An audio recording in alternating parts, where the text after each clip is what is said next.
Innal hamdalillah nahmaduhu wa nasta'inuhu wa nastaghfiruh wa na'udzu billahi min shururi anfusina wa min sayyiati a'malina. Man yahdihillahu fala mudilla lahu wa man yudlil fala hadiya lahu. Asyhadu an la ilaha illallah wahdahu la syarika lah wa asyhadu anna Muhammadan abduhu wa rasuluhu wa ba'd. Fa inna khairal kalami kalamullah wa khairal hadi hadi Muhammadin sallallahu alaihi wa alihi wasallam wa syarral umuri muhdatsatuha fa inna kulla muhdatsatin bid'ah wa kulla bid'atin dhalalah wa kulla dhalalatin finnar. Jamaah azzakumullah, ada sebuah ayat ditafsirkan oleh para motivator dengan tafsiran yang batin. Ayat tidak mungkin salah, ayat tidak mungkin dhaif. Seluruh ayat sahih, Allah yang menjamin. Tapi yang menafsirkan yang batil. Dari sini kita tahu tidak mentang-mentang bawa ayat, bawa hadis pasti benar. Apa ayat yang dimaksud? La yukallifullahu nafsan illa wus'aha. Kita tahu apa maksud ayat itu. Bahwa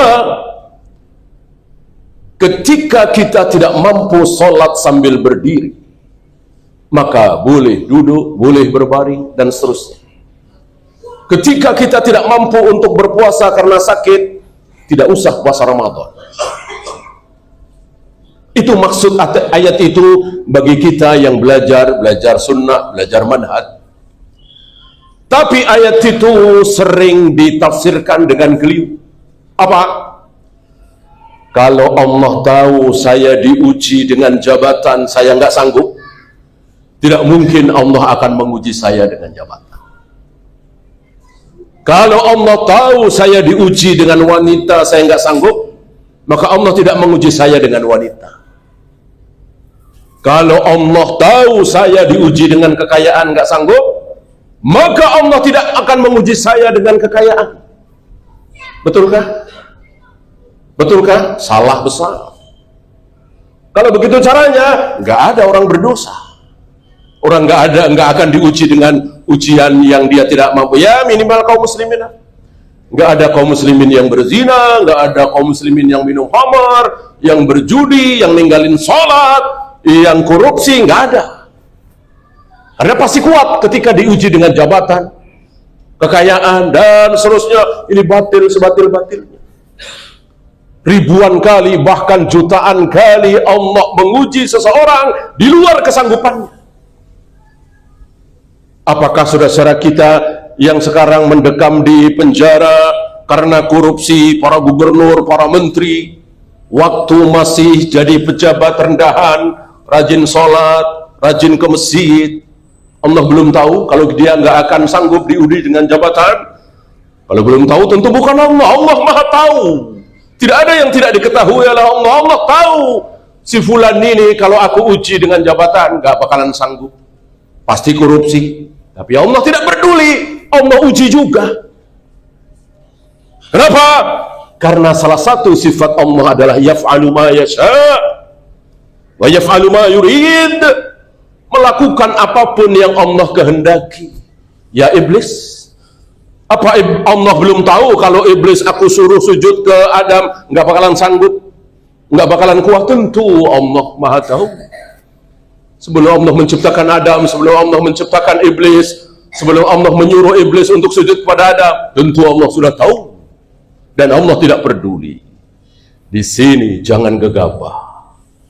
Di sini jangan merasa aman. Alhamdulillah saya sekarang jadi gubernur, jadi menteri misalnya. Insya Allah Allah tahu bahwa saya sanggup memangku jabatan ini. Kalau nggak sanggup, kalau saya akan berkhianat, akan korupsi, tidak mungkin Allah uji saya dengan gubernur, menteri, dan seterusnya. Ini keliru. Ini tidak merasa aman, dia merasa aman. Wajib bagi kita untuk suudzon. Wajib bagi kita untuk suudzon terhadap diri kita. Yang haram adalah suudzon terhadap orang lain, terhadap diri kita wajib suudzon. Sepertinya saya tidak mampu, saya khawatir nggak sanggup, saya baru lurah saja, baru RW saja, banyak uang warga yang saya pakai duluan. Gimana saya jadi wali kota, gubernur, menteri? Begini akhlak Nabi, akhlak para rasul seperti itu. Sebagaimana ucapan Nabi, seandainya aku diuji seperti Nabi Yusuf, yaitu di penjara, diperintahkan keluar dari penjara, aku nggak sanggup. Nabi Yusuf kan sanggup, artinya tidak mau keluar. Betapa hebatnya Nabi Yusuf, disuruh keluar dari penjara, tidak mau. Kalau aku yang jadi Nabi Yusuf, aku nggak kuat. Aku disuruh keluar, tentu keluar. Inilah Nabi kita Muhammad SAW, tidak menyombongkan diri, tidak husnudzon terhadap diri dia sendiri, tidak seperti kita terlalu husnudzon terhadap diri kita. Insya Allah saya sanggup, insya Allah saya mampu, insya Allah saya bisa. Belum 2 tahun sudah korupsi, belum 3 tahun sudah pindah ke penjara. Itu bukan 1-2, kita saksikan. Sebelumnya mereka rajin ke masjid, rajin berjamaah. Sebelum diuji, aqulu qawli hadza astaghfirullah li wa lakum.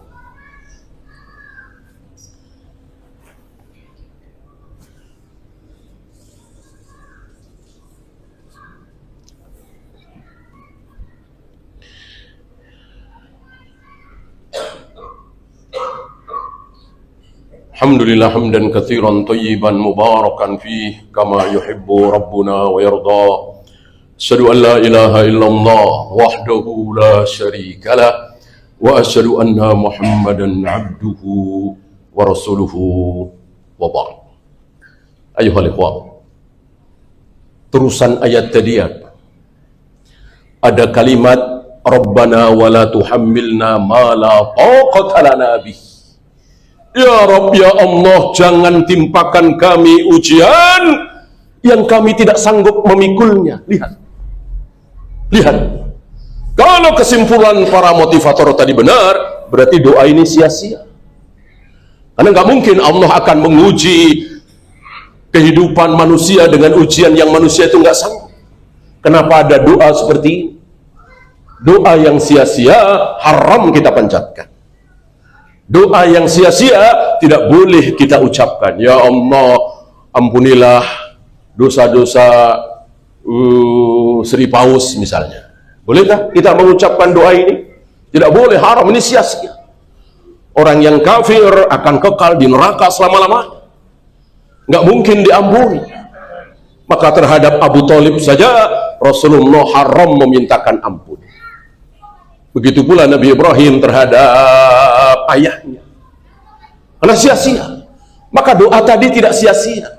Ya Allah, jangan uji kami dengan ujian yang kami tidak sanggup memikulnya. Kenapa? Karena ribuan kali, jutaan kali Allah menguji manusia dengan ujian di luar kemampuannya. Terserah Allah yang mengatur kehidupan ini, Allah. Dan Allah tidak hanya menyiapkan surga, tapi Allah juga menyiapkan neraka. Untuk siapa?